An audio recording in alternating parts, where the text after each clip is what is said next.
నమస్కారం. టెక్నాలజీలో మార్పులు మనకు కొత్తేమీ కాదు గదా. ప్రతి 10 ఏళ్లకోసారి ఏదో ఒక కొత్త వేవ్ వస్తూనే ఉంటుంది. కానీ ఈసారి ఏఐతో వస్తున్న మార్పుంది చూసారా, అది చాలా భిన్నంగా అనిపిస్తోంది. అసలు చాలా ప్రాథమికంగా అనిపిస్తోంది. ఎందుకంటే ఇది జస్ట్ ఇంకో కొత్త లేయర్ యాడ్ చేయడం లాంటిది కాదు.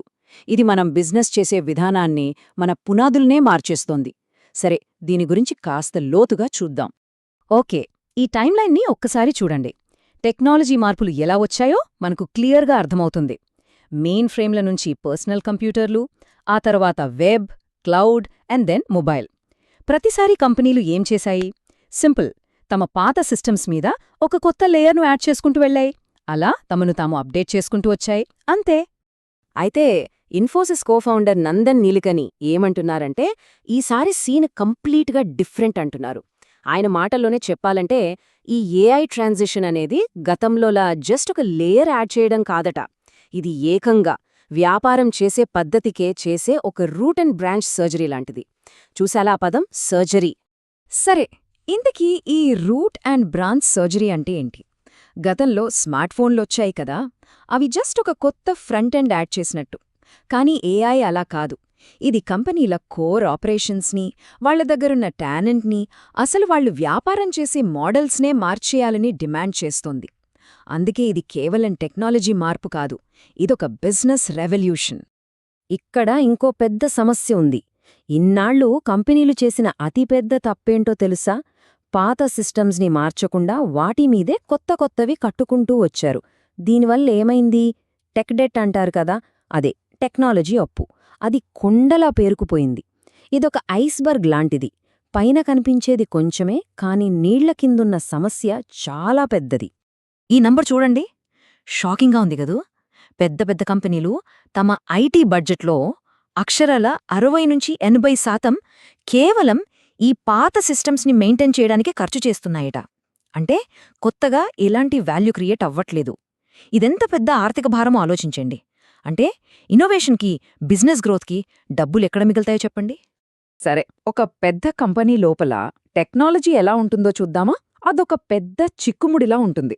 1960ల నాటి మెయిన్ ఫ్రేమ్ ఊన్లు ఇంకా నడుస్తుంటాయి, 80ల నాటి మినీ కంప్యూటర్లుంటాయి.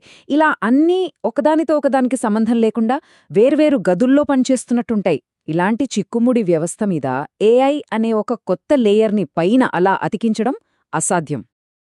అందుకే ఇప్పుడు మనం ఒక టర్నింగ్ పాయింట్ దగ్గరున్నాం. ఏఐ పొటెన్షియల్ని పూర్తిగా వాడుకోవాలంటే దశాబ్దాలుగా పేరుకుపోయిన ఈ టెక్ డెట్ని తీర్చక తప్పదు. ఇంకా దీన్ని వాయిదా వేద్దాంలే అనుకుంటే పోటీలో చాలా వెనకబడిపోవడం ఖాయం. సరే, ఇప్పుడు మరో ఇంట్రెస్టింగ్ ఛాలెంజ్ గురించి మాట్లాడుకుందాం. అదే ద గ్రేట్ డిప్లాయ్మెంట్ గ్యాప్.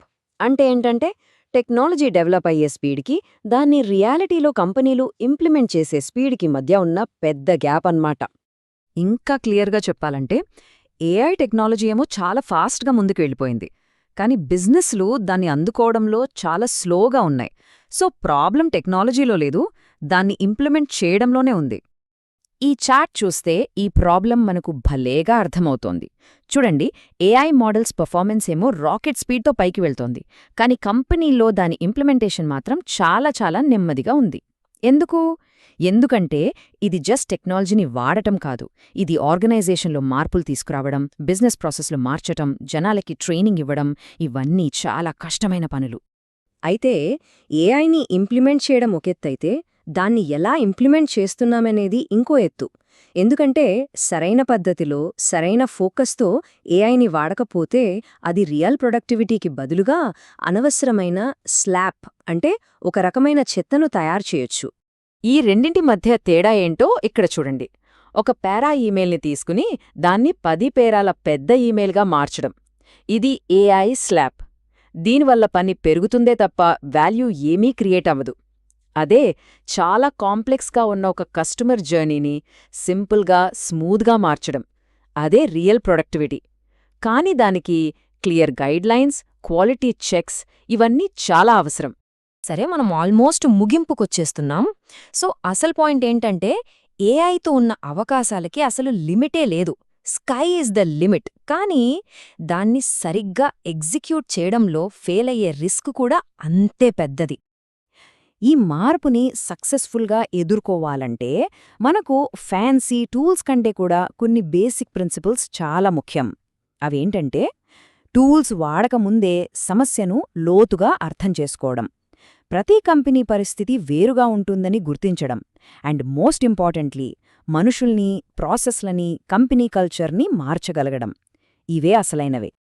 మరోసారి ఫైనల్గా చెప్తున్నాను, సక్సెస్ అనేది టెక్నాలజీని కొనడంలో లేదు. ఇది ఆపర్చునిటీ రిస్క్ కాదు, ఇది ప్యూర్గా ఎగ్జిక్యూషన్ రిస్క్. ఎవరైతే మార్పును వేగంగా, పెద్ద స్కేల్లో ఒక కొత్త మైండ్ సెట్తో ఇంప్లిమెంట్ చేయగలుగుతారో వాళ్లదే ఫ్యూచర్. సరే, చివరగా ఒకే ఒక్క ప్రశ్న. ఈ సమూలమైన రూట్ అండ్ బ్రాంచ్ సర్జరీకి మీ ఆర్గనైజేషన్ రెడీగా ఉందా?